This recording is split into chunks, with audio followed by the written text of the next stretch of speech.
చిన్నగున్నప్పుడు రూపాయి pencil, ఆటన rubber, ఆటన చాక్నరు 2 రూపాయలల్లో అన్నీ వచ్చేవి. కానీ ఇప్పుడు అన్నీ పిరవే అయినాయి. తినే తిండి కాడ నుంచి వాడుకునే సామాన్ల దాకా ఏటికేడు రేట్లు పెరుగుతూనే ఉన్నాయి. ఏం కొనేటట్టు లేదు, ఏం తినేటట్టు లేదు. అన్నేమో కానీ చూస్తూనే మళ్ళోసారి పద్దు లెక్కలు చెప్పనీకి తయారైంది పైసల మంత్రి నిర్మలమ్మ. మరి ఈసారి ఏమైనా రేట్లు తగ్గుతాయో లేదో. అట్లిట్లా మళ్ళోసారి పద్దు లెక్కలు రానే వచ్చినాయి. పైసల మంత్రి నిర్మలమ్మ లెక్కలన్నీ చూసి పలకపోను తయారుగా పెట్టుకున్నదట. శనివారం నాడు చిట్టా మొత్తం ఇడమర్చి చెప్పబోతున్నది. ఇప్పటిదాకా పార్లమెంటులో 7 బడ్జెట్లు ప్రవేశపెట్టింది మేడం. ఈసారి బడ్జెట్ కూడా కలిపితే 8 సార్లు అవుతుంది. ఇక బడ్జెట్ అనగానే ఏం రేట్లు పెరుగుతాయో ఏం రేట్లు తగ్గుతాయో అని ఉన్నోళ్ళ కాడ నుంచి లేనోళ్ళ దాకా అందరు ఎదురు చూస్తా అంటారు. అసలే రేట్లు శితం పెరుగుతున్నాయి. అందుకే నిర్మలమ్మ పద్దు లెక్కల మీద పబ్లిక్ గట్టిగానే ఆశలు పెట్టుకున్నారు. సామాన్యులకు, పేదోళ్లకు, రైతన్నలకు రెక్కాడితే గాని డొక్కాడని పబ్లిక్ మీద వజన పడకుండా చూడాలి అన్నట్టు కోరుకుంటున్నారు. ఆఖరికి కేంద్ర ప్రభుత్వం అనే జిఎస్టి పేరట ప్రతి వస్తువు ధరను పెంచేసింది.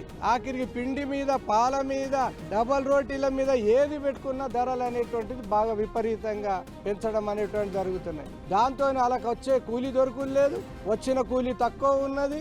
ఆ తర్వాత ఈ ధరల యొక్క ప్రభావంతో వాళ్ళ కుటుంబాలు అనేటువంటి చిన్న భిన్నమవుతున్నాయి. వ్యవసాయం చేసుకునే రైతన్నలు, రైతు కూలీల పరిస్థితి ఘోరంగా ఉన్నది. రేట్లు పెంచకుండ్రి, వాళ్ళని ఆదుకోండి అన్నట్టు మాట్లాడిండు పెద్ద మనిషి. ఇక ఈ అన్యాయమన్నాడో చూడర్రే. మామూలు వ్యక్తులు వాడేటటువంటి బైకులు కరోనా తర్వాత 25,000కు పైన పెరిగినటువంటి దాఖలాలు ఉన్నాయి. ఒక్కొక్క బైక్ ఆనాడు 10,000 నుంచి 15,000, 20,000 దాకా పెరిగినటువంటి పరిస్థితి ఇవాళ ఉంది. చిన్న ఎక్సెల్ బండి కొందామన్నా 1,00,000 అంటున్నారు. ఇప్పుడు ఆ ట్యాక్స్ ఈ ట్యాక్స్ అని జేబులు గుల్ల చేస్తుండ్రు. ఇక గీ అన్న ముచ్చట చూడర్రే.